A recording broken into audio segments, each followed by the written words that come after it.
Welcome to the Overland Fly Fisher. My name's Brian. This is Fly Fishing 101 for beginners. I'm going to show you how to put your leader on your fly line. You've got your leader, you get your fly line loop. So what you do is you take your fly line and put it through the loop of your leader. Once you do that, and you take your leader and put it through the loop of your fly line.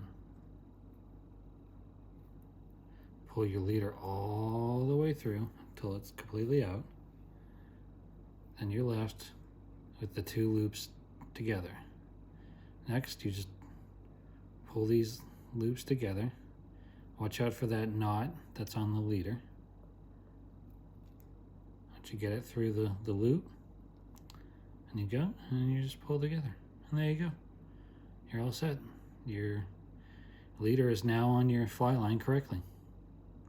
I was always taught that you put the longer line through the loop of the shorter line, which is your leader.